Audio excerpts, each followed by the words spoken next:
सवाल ये था कि जैसे कृष्णा के टाइम पे ये सारा सेटिंग हो गई थी एक बार पूरी दुनिया की। जी पूरी दुनिया की नहीं, भारतवर्ष की। अच्छा, केवल और क्या। अच्छा, मतलब उस समय जैसे भारत से महाभारत हुआ। तो महाभारत मतलब उसमें पूरी दुनिया महाभारत ही में है? अफगानिस्तान से लेकर कन्याकुमारी तक का भारत, ये तो भारत हो गया, और गुजरात से लेकर आसाम तक का भारत। तो ये भारत ही, या यही महाभारत भारत महाभारत हुआ ना। अच्छा, यही वाला भारत को उस समय आप महाभारत बोल रहे थे? और क्या, महाभारत हुआ। मैंने सोचा महाभारत मतलब पूरी दुनिया उसमें। ना। Okay okay. तो मैंने उस समय भी विश्व के ऐसे बहुत सारे हिस्से रह गए थे जहाँ पे कृष्णा वाली व्यवस्था नहीं आई थी। हाँ, उस समय ट्रांसपोर्टेशन नहीं था। हाँ। लेकिन ऐसा नहीं है कि वहाँ के लोग जो सहज रूप से प्रगति नहीं हो रही थी। देखिए, मानव की सहज प्रगति क्या है। सहज रूप से हर जगह का मानव सुख चाहता है, समृद्धि चाहता है जी, शांति चाहता है। वह सुख समृद्धि उसको लगातार कैसे मिले, तो जो जीते जीते जीते जीते उन तरीकों को विकसित करता है। प्रकृति के साथ कैसे तालमेल बिठाना है।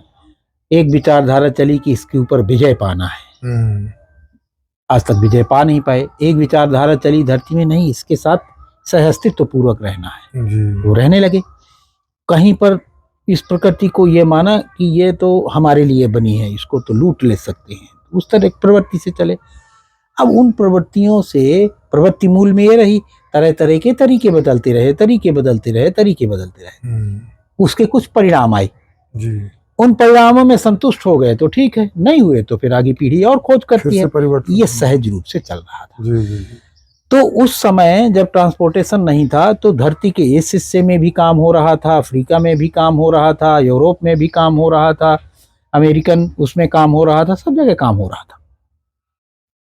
अब जो ऐसी प्रवृत्ति जिसकी थी, जो पूरी दुनिया वो अपने यहाँ से शुरू करते हैं और फिर धीरे धीरे प्रयोग करते हैं। तो जैसे एक प्रवृत्ति मध्य एशिया से शुरू हुई, मान लीजिए यूरोप के भाग से शुरू हुई, तो वहाँ पर परिस्थितियाँ क्या है, 10 महीने तक बर्फ पड़ती है, खाना तो वहाँ भी लगता है, बच्चों को तो भूख वहाँ भी लगती है, बार बार खाना मांगते हैं, बार बार उनको खाना देने की जरूरत है, नहीं तो तकलीफ होती है जी। अब नियमित खाने की व्यवस्था नहीं है और 10 महीने तक वहां पर बर्फ है, तो क्या होगा, स्वाभाविक है पशु पक्षी होंगे, तो उन्हीं को मार के खाना खाते जाएंगे तो एक समय तो वो खत्म ही होंगे। दूसरा, जब किसी पशु को मारते हैं तो उससे संघर्ष होता है, पशु भी तो अपने आप को बचाने की कोशिश करता है जी। तो उनको उस संघर्ष से भी जूझना पड़ा। अच्छा, किसी पशु को या किसी को मारना है तो उसके लिए एक विशेष प्रकार की एकता की जरूरत है, एक निर्देश की जरूरत है। वहीं से वो मिलिट्री का जन्म होता है कि कोई शिकार करना है तो हमें कैसे, किस तरह की मानसिकता होनी चाहिए। अब दिक्कत कहाँ फंस जाती है कि जैसे ही वो शिकार हो गया तो युद्ध शुरू, तेरा तीर नहीं मेरा तीर लगा, मेरी गोली नहीं तेरी गोली लगी, तो कैसे बांटे। तो उन्होंने कहा नहीं भाई, बराबर बराबर बांट लो, जो लोग शिकार करने गए। तो जब आया नहीं तो एक के 10 बच्चे हैं, एक परिवार में 20 लोग हैं, एक के 5 लोग हैं। फिर नया संकट खड़ा हो गया कि बराबर बांटेंगे तो कुछ लोग तो भूखे मर जाएंगे और कुछ लोग तो ज्यादा हो जाएगा। आप कैसे बांटे, तय ही नहीं कर पाए, आज तक नहीं तय कर पाए। तो इन संकटों से जूझते उसको सस्पेंड किया। तो क्या हुआ कि लूटो बांटो। तो वो क्या होती है, ये बीमारी होती है कि मान लीजिए यहाँ तक के लोगों को लूट लिया आपने, तो वो भी मिलिट्री में आ गए, उसी तरह वो उनकी मानसिकता में फिर ऐसे बढ़ते और पूरे यूरोप को कवर कर लिया। जब यूरोप में भी नहीं पूजने लगा तो वो खाने की तलाश में फिर वो हिमालय जैसे पहाड़ को नापना शुरू कर दिया। तो पर्सिया को खा गए और ईरान को खा गए, वहां तक भी गए ये लोग।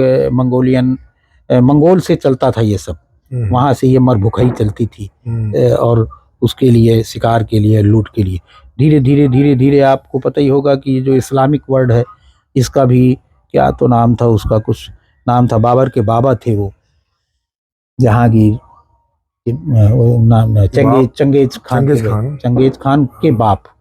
चंगेज खान का बाप था हलाकू हलाकू ने कितना कत्लेआम किया मुसलमानों का वहाँ। हम्म, तो इस तरह से वो करते करते बाद में वो उनके लिए पूरी दुनिया से सूचना जाती थी कि दुनिया में एक ऐसी जगह है जहाँ पर हजारों नदियाँ हैं, हजारों फल हैं, सब्जियां हैं, शहद है, मीठा माने मीठा है, गन्ना है।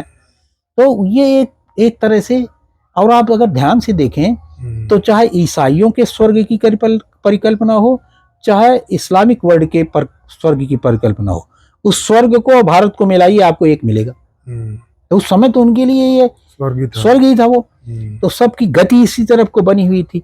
लेकिन यहाँ आते आते, वहां से आते थे ठंडे इलाकों से, यहाँ एकदम भयंकर गर्मी पड़ने लगती थी। तो एक सीजन सूट करता था, दूसरा बिल्कुल सूट नहीं करता था, तीसरे में मच्छर बहुत लगने लगते थे, तो वो स्थायी नहीं रह पाते थे। लेकिन फिर भी धीरे धीरे आते गए। तो एक तरह की ये विचारधारा का जन्म हुआ। अब देखिए, जिसको खाना खाने में भी संघर्ष करना पड़ेगा, तो उनके दर्शन में भी संघर्ष आ गया। सही बात है। तो उनको ये लगने लगा यार संघर्ष तो सत्य है, बिना संघर्ष के तो हम खा भी नहीं सकते। तो उनका जितना दर्शन जन्म लिया वहां पर उस इलाके में, वो सारा का सारा संघर्षवाद पर आधारित है। इसी तरह एक दूसरा इलाका है। अब अच्छा, इसको अभी थोड़ा और डिटेल कर ले तो इस इलाके में और क्या जन्मा, स्कूलिंग जन्मी। अब किसी को सैनिक बनाना है और किसी ऐसे इंसान की हत्या करवानी है जिसको वो बेचारा जानता भी नहीं है, और ऐसे आदमी को मरवाना है जिससे उसका कोई लेना देना नहीं है, फिर भी गोली मारना है उसको या फिर भी उसकी हत्या करनी है। तो इसके लिए तो एक बहुत माइंड सेट चाहिए। तो उसके लिए स्कूलिंग आई।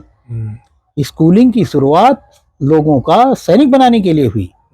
अब ऐसे लोगों को बार बार रोक के रखना है, नहीं तो परिवार की याद आती है, तो वेश्यावृत्ति आई।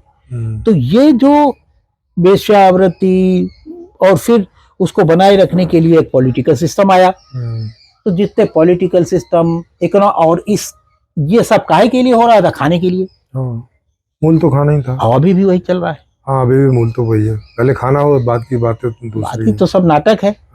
उनको अभी तक विश्वास नहीं हो पाया है कि हम साल भर तक अपने बलबूते खा सकते हैं। इसलिए उनको दुनिया के तमाम देशों में से अपने पैसे को, पहले वो तलवार से लूटते थे, अब अपने पैसे, मेरा रुपया तुम्हारे रुपए से बड़ा है, उसके लिए दुनिया भर के तर्क रख दिए। अरे भाई, कागज का तेरा रुपया, कागज का मेरा रुपया, सही बात है। काहे का बड़ा, काहे का छोटा। तो दुनिया भर का इतना जटिल और झूठ और लालच पर आधारित, और उसके पीछे सेना की ताकत, उसके पीछे तमाम विमान लगा दिए कि हम मारेंगे अगर तुम मानोगे नहीं। भारत का रुपया तो हमारे रुपए से 100 गुना कम होगा। तो वही काम जो पहले करते थे अब रुपए से कर लेते हैं। इतने भर से भी भारत वालों का काम नहीं चलता। तो फिर वो क्या करते हैं, भारत वाले तो अलग तरह से सोचते हैं ना लोग। तो फिर यहाँ पर लगातार कृत्रिम, तो इसके लिए कृत्रिम जरूरतें पैदा करते हैं। बताते हैं टीवी के माध्यम से, किताबों के माध्यम से, यहाँ के स्कूलों के माध्यम से, नहीं तुम्हारे लिए शहर बहुत जरूरी है, तुम्हारे लिए ये बहुत जरूरी है, वो बहुत जरूरी है। तो माइंड सेट चेंज करते हैं प्रचारों के माध्यम से, ताकि वो जो कृत्रिम जरूरत है वो आपके सही जरूरतों के ऊपर लेप चढ़ जाए उसका। उसको कहीं आप हमारे सम्मान से जोड़ देंगे, तो कहीं हमारी संवेदनशील जगहों से, जैसे इस त्योहार में तो ये साड़ी बहुत जरूरी है, नहीं तो हमारे तो पति पत्नी के रिश्ते बिगड़ जाएंगे। इस तरह से वो अध्ययन जितना जितना हमारी उसका करते चले जा रहे हैं, उतना उतना उतना उतना वो हमारी कृत्रिम जरूरतों का आवरण पैदा कर देते हैं, और उन जरूरतों को जिनके ऊपर उनका कब्जा है, ताकि पैसा भी उनके पास जाए। वो 3 तरह से लूटते हैं हमें।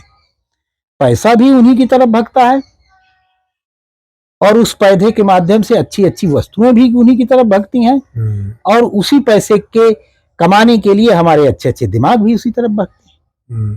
तो हमारी चेतना का भी ड्रेनेज होता रहता है, वस्तुओं का भी ड्रेनेज होता रहता है। ऐसा कृत्रिम वातावरण बन गया। तो जैसे ही उनको ये समझ में आया कि अब हमारा ऐसे काम चल जाएगा, उन्होंने अपनी सेना हटा ली, कह दिया कि तुम स्वतंत्र हो, लेकिन ये वाला संविधान मानोगे। नहीं, संविधान भी इन्होंने बनाया। हाँ, उन्हीं का बनाया हुआ है, हम लोग तो उसी को नहीं, ये तो इन्होंने ही उसका जो भी हिस्सा अडॉप्ट कर रखा है, इन्होंने कर रखा है ना। क्योंकि संविधान में तो 300-400 लोगों ने इन्होंने ही मिलके बनाया था। जो भी बोले है कहाँ के, देखिए पूरी दुनिया के संविधानों में उनका कब्जा है। मतलब आप इनडायरेक्ट बोलें तो समझ में आ सकता है, डायरेक्टली तो नहीं है। हाँ इंडायरेक्टली, तो डायरेक्टली तो उनका पैसे में कब्जा है, हाँ, और पैसे में भी तो और तभी है ना। इनडायरेक्टली आपके सेना में उनका कब्जा है, इनडायरेक्टली आपके रिजर्व बैंक में उनका नहीं, कब्जा है। देखो पैसे में तो तभी है ना जब हम उनकी बात मान रहे हैं। सवाल ये है कि हम उनकी बात मान क्यों रहे हैं, मतलब हम क्यों मजबूर हैं। बताया ना कि वो आपके हमारे चारों तरफ से टीवी के माध्यम से रात दिन बरसात हो रही है उन कृत्रिम जरूरतों की, उन कृत्रिम उसकी। अब देखिए ये बड़ा आसान काम होता है कहना। हाँ, वही तो कि इसी बात को तो समझना। ये आसान काम होता है, हम क्यों मान रहे हैं। हाँ, ये हम मान क्यों मान रहे हैं। अब ये तक नहीं समझ में आएगा। जैसे मैं ये टी शर्ट और ये मैं क्यों पहन रहा हूँ, मैं क्यों नहीं खादी का। अब देखिए दो हम क्यों मान रहे हैं। अब इसमें दो पहलू हैं। लोग शराब पीते हैं, क्यों पी रहे हैं। हम यही प्रश्न कह दें कि सरकार को बेचना चाहिए क्या, सरकार क्यों बेच रही है।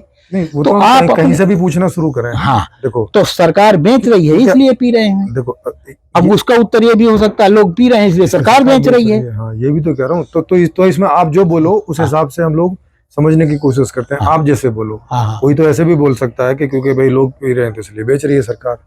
ये कुछ भी नहीं है।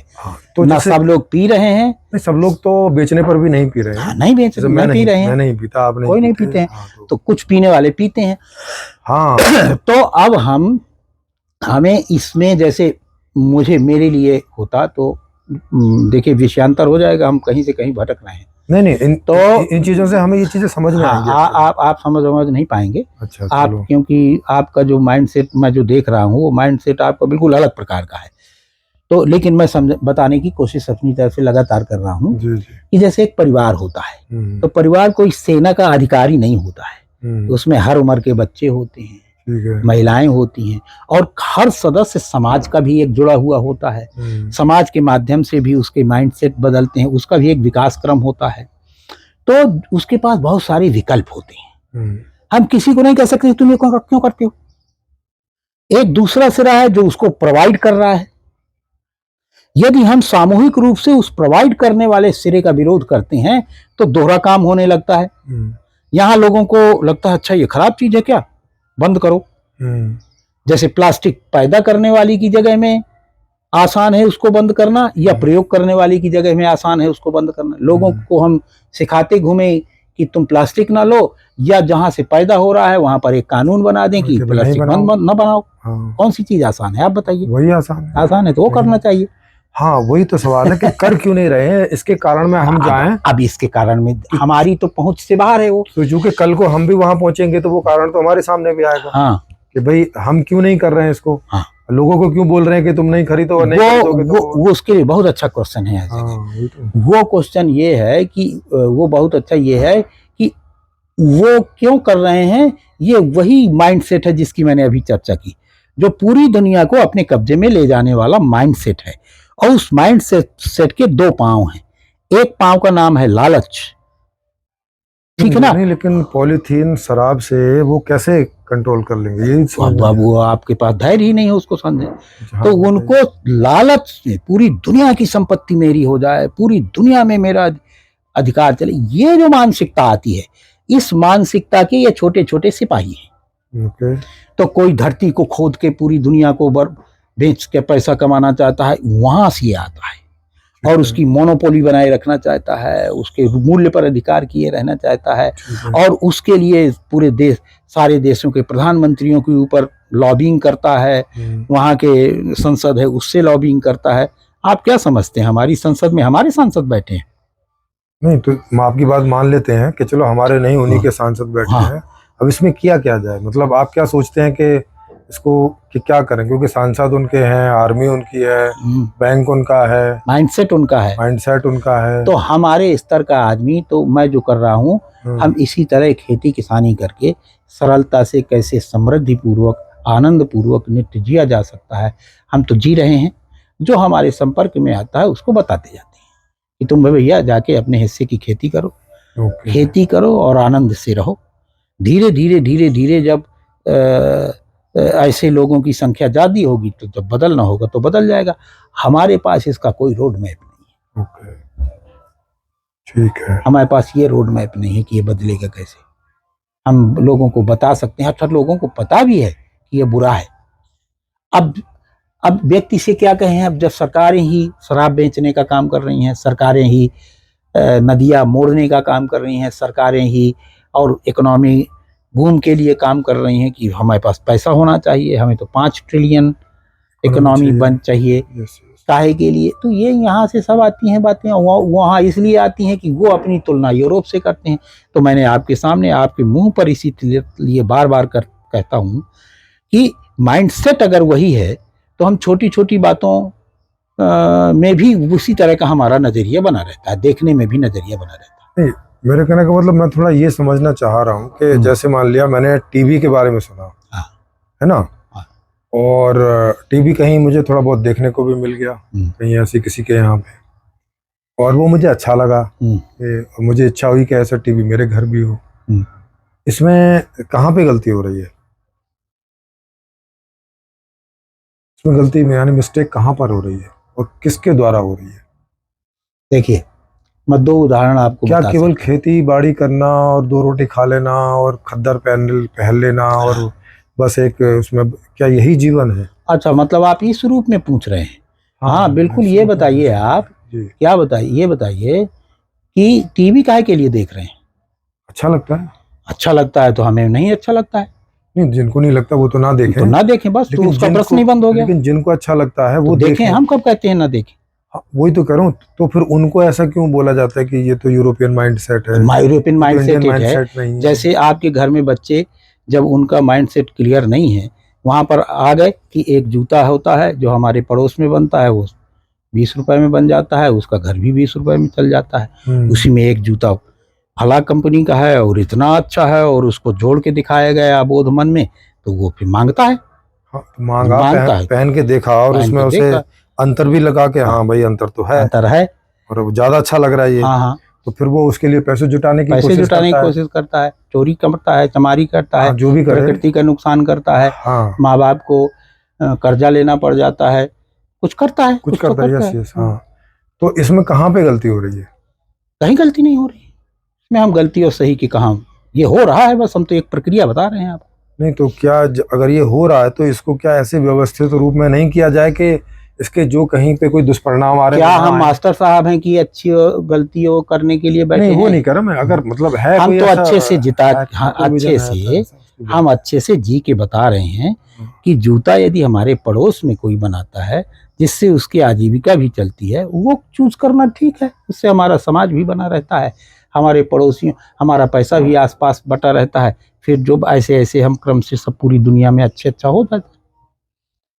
तो इस इकोनॉमिक सिस्टम में हम अपने जूते वाले को मार के फिर बम्बई वाले जूते वाले को, उसी को सब लोग पसंद करेंगे, तो ये तो बेचारे सब मर जाएंगे। तो वो जो एक मोनोपोली वाला व्यवसाय है, वो वाला इकोनॉमिक सिस्टम चालू हो जाता है, उससे भगदड़ मचती है।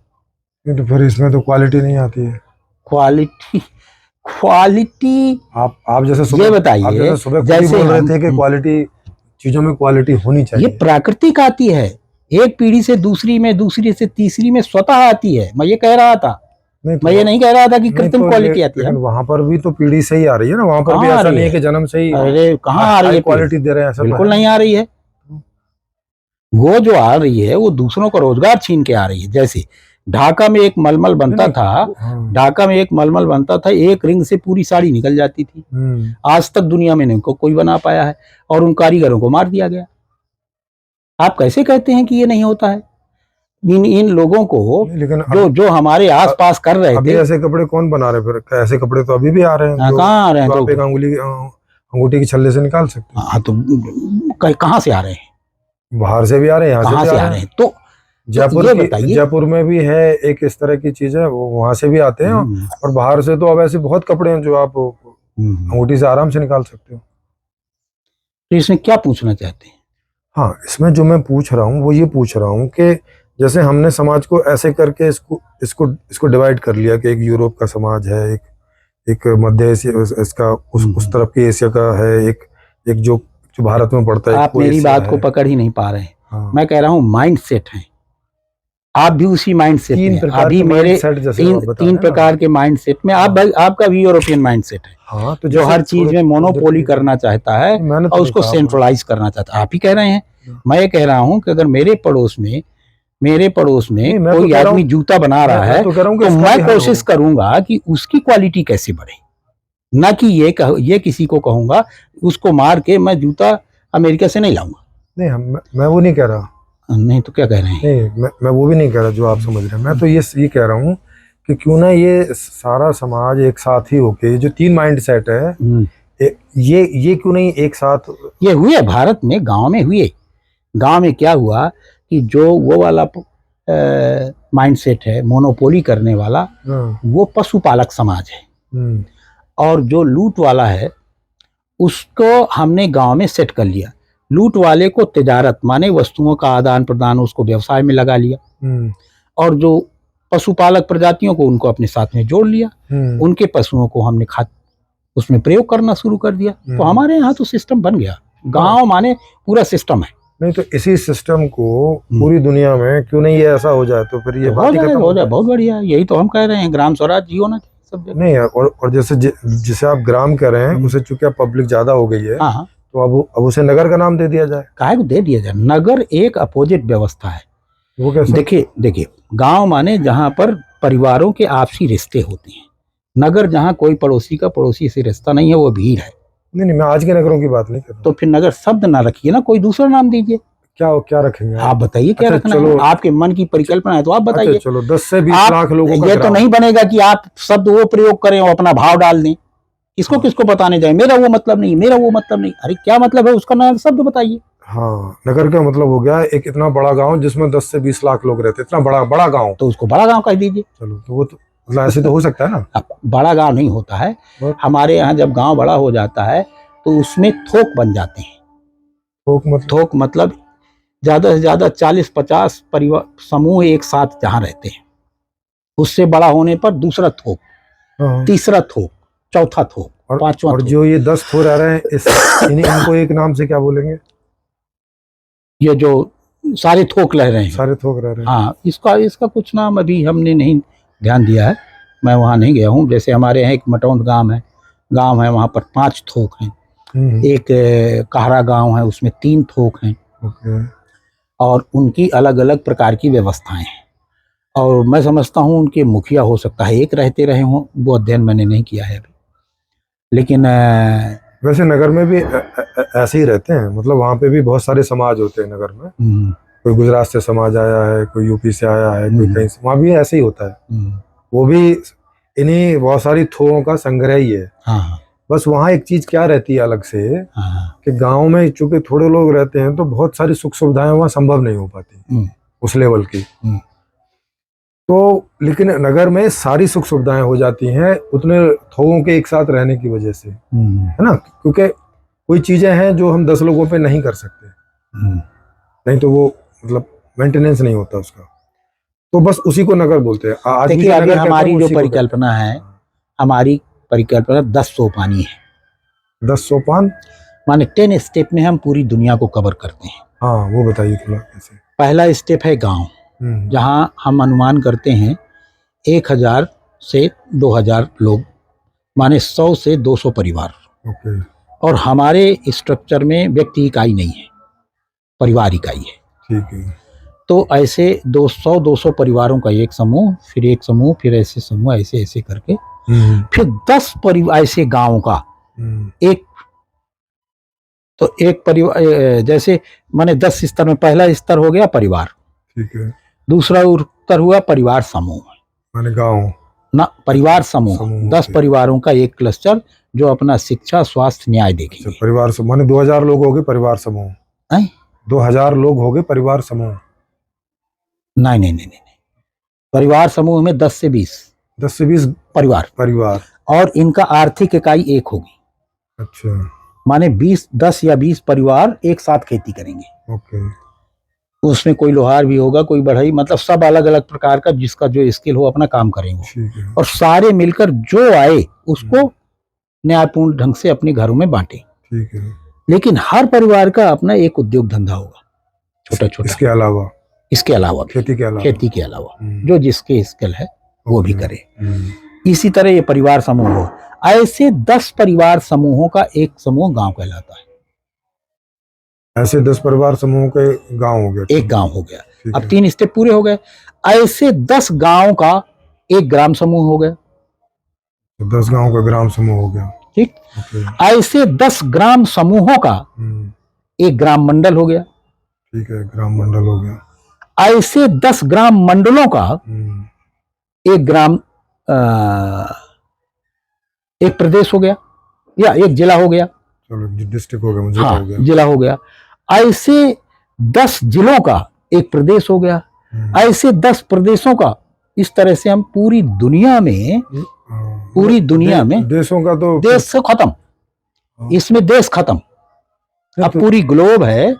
अब ग्लोब में ऐसे 100 डेढ़ हजार 1,500 लोगों के क्लस्टर, जो 10 समूह हैं, माने 100 समूह हैं, और 100 समूह में 10 प्रकार के उद्योग धंधे और ऐसे ऐसे अपना जैसे अभी चलता है। तो अभी भी ऐसे ये जैसे आपने ये देश तक तो पहुंचाई है, ये देश तो है ही नहीं हमारे उसमें कॉन्सेप्ट में। आखिरी वाला क्या था? विश्व, और अखंड समाज, सार्वभौम विश्व व्यवस्था। के पहले वाला क्या था?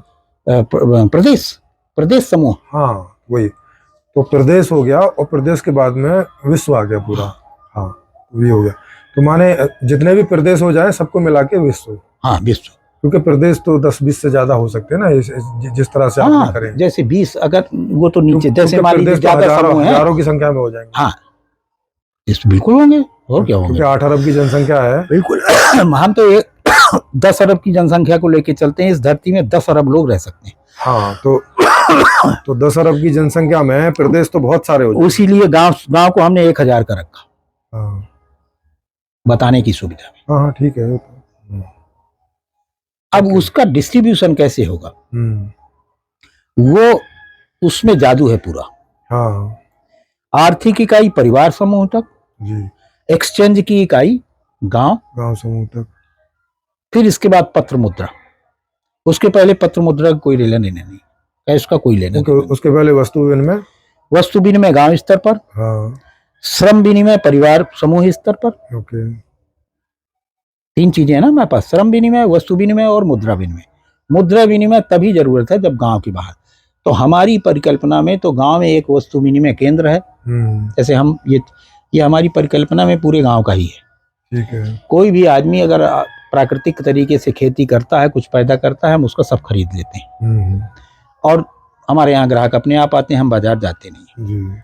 इसी तरह हम ये परिकल्पना करते हैं कि पूरे गांव के हर आदमी इसी तरह करेगा, और अपनी जरूरतें भी वहां लिखवा जाएगा, और अपनी जो पैदा करता है उसको रख जाएगा।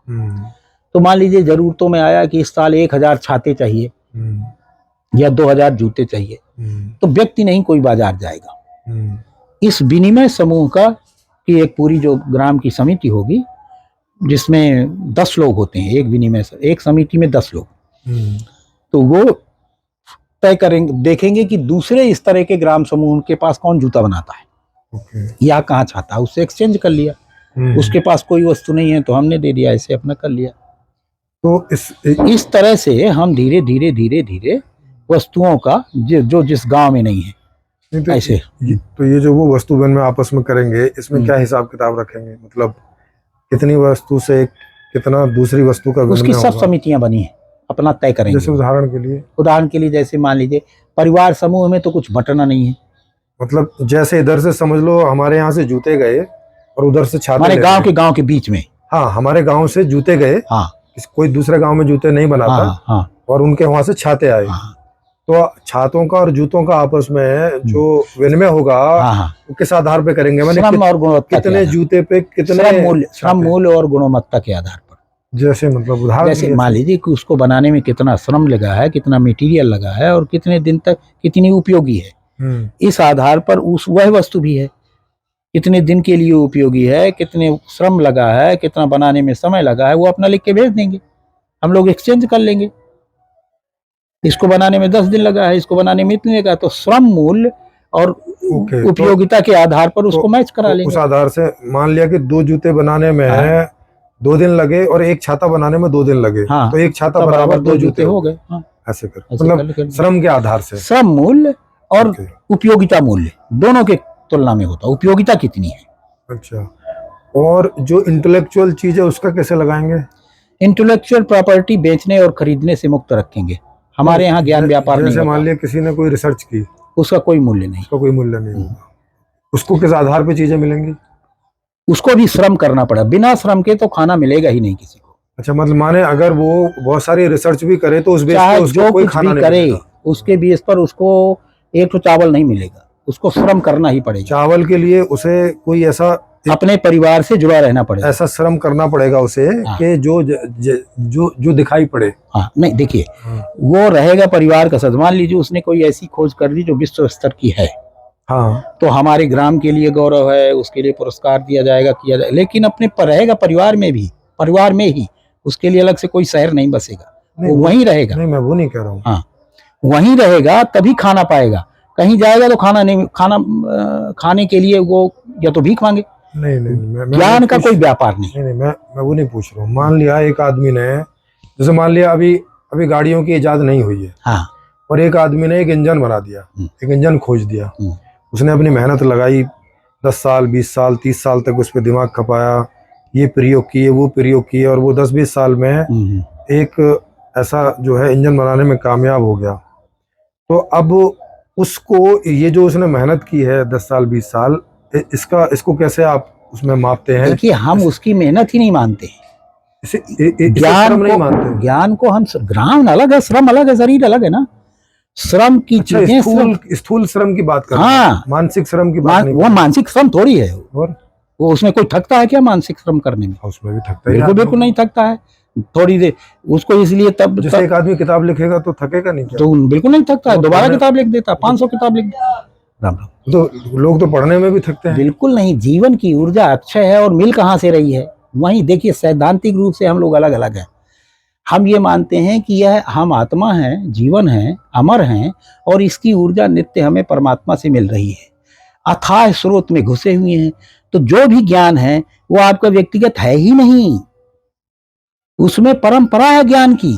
कोई सीधे एक कार नहीं खोज दी गई है, इस कार को इस तक आने में अनंत पीढ़ियों की ज्ञान की परंपरा है।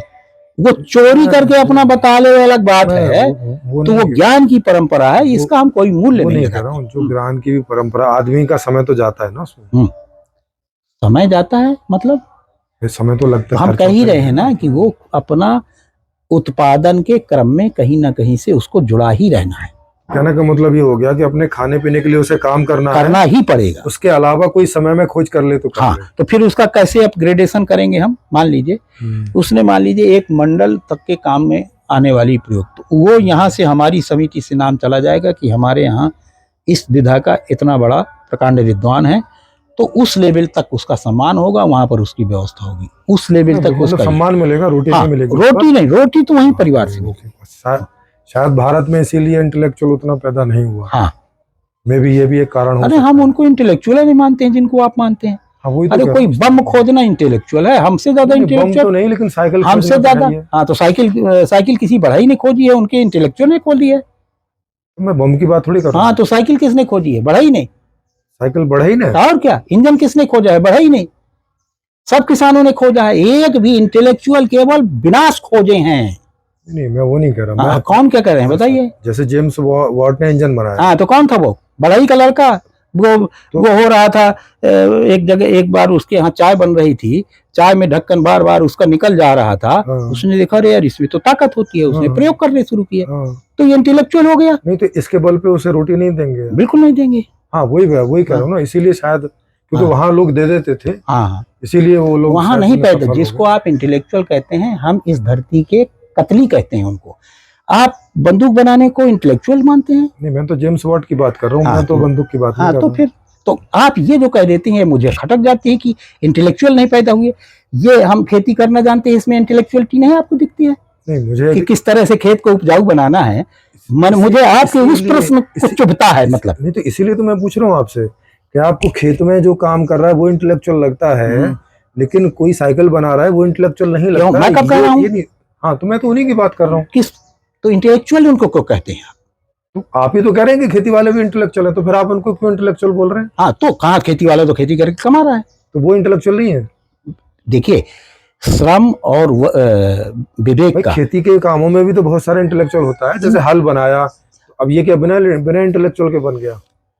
आप खाना नहीं खा सकते हैं बिना इंटेलेक्ट के प्रयोग ट्रैक्टर के। बनाया, ये कोई हाँ। वो हो गया। हाँ, तो ये इंटेलेक्चुअल में नहीं आता? तो ट्रैक्टर नहीं, हुआ, हल हुआ, नहीं, हमारे बहुत सारे यंत्र बनते हैं नहीं, नहीं, हम लोग नहीं मानते, एग्रीकल्चर में। हम नहीं मानते, तो इसको इंटेलेक्चुअल नहीं मानते? नहीं मानते। तो इंटेलेक्चुअल इंटेलेक्चुअल माने जो बंदूक बनाए वो इंटेलेक्चुअल है? नहीं, इंटेलेक्चुअल माने जो हवा में बात करे।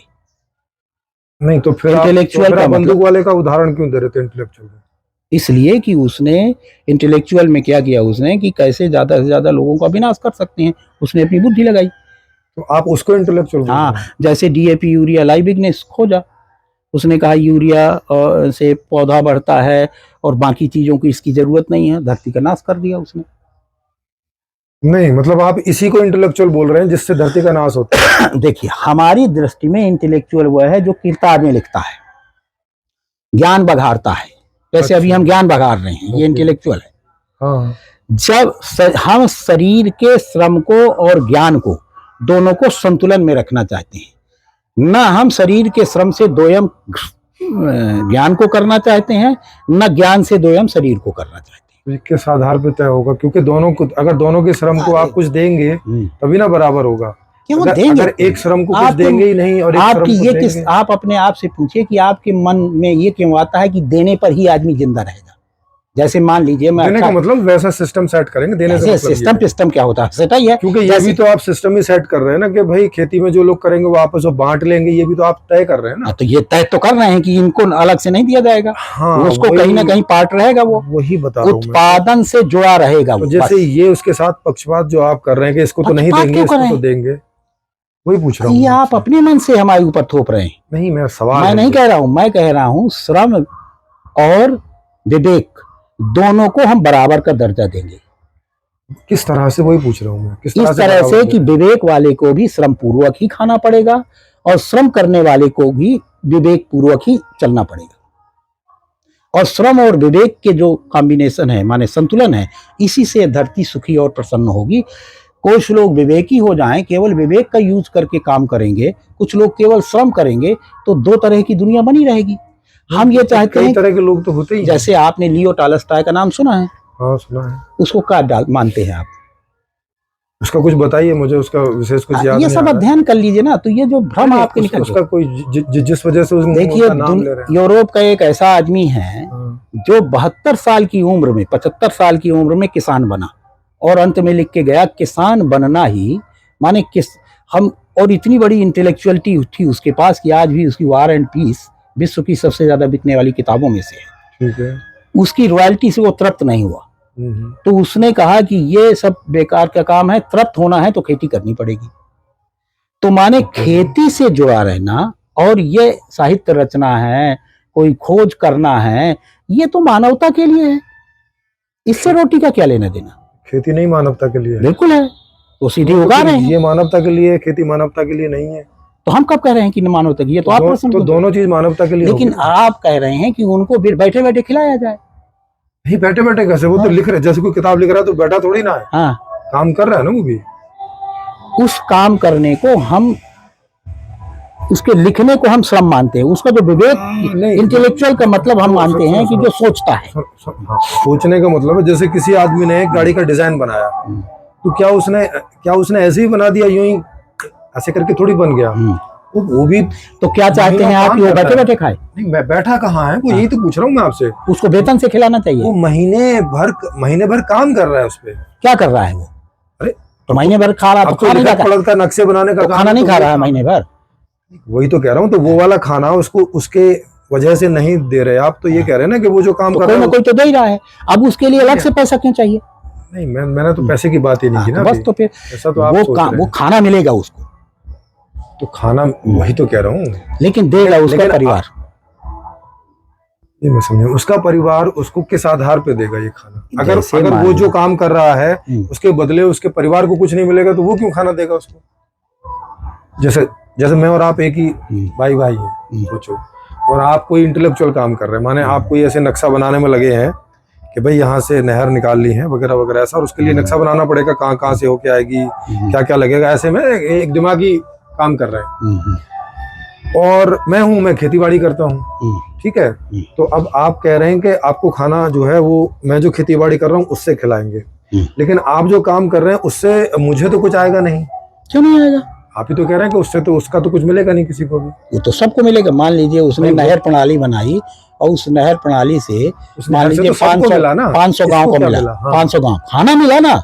भूखे बना रहा था क्या वो? खाना तो मैंने दिया ना, गांव सारे गांव ने दिया नहीं, लाभ तो सारे गांव को मिला। लाभ सारे गांव को मिला तो गांव कई गांवों को मिला। हाँ, तो उसका कोई तय कर, उसका सिस्टम है ना बना बनाया। हाँ, कि जितने गांव को वो प्रभावित करने वाला काम कर रहा है उस गांव से उसको सम्मान मिलेगा।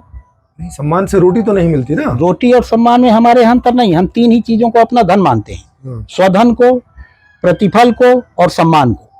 नहीं, मतलब एक काम, हम वेतन को धन नहीं मानते।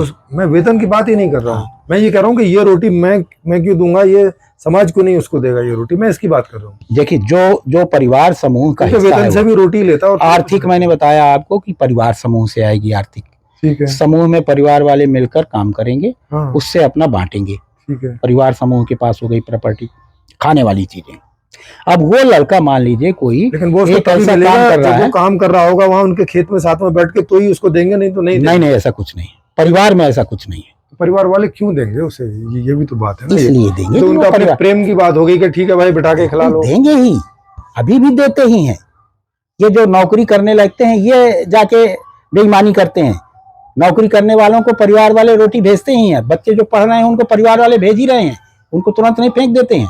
नहीं, वो नौकरी करने के बाद फिर उनको नहीं देते हैं, वो एक अलग बात है। वो नहीं कर रहा। तो हमारे यहाँ जो परिवार का कॉन्सेप्ट है, वो अपने परिवार के व्यक्ति जितना सम्मान प्राप्त करेंगे तो वो गौरव हमारे गांव को भी मिल रहा है, वो गौरव हमारे परिवार को मिल रहा है। सम्मान के लिए काम नहीं कर रहे। उसका लाभ क्या?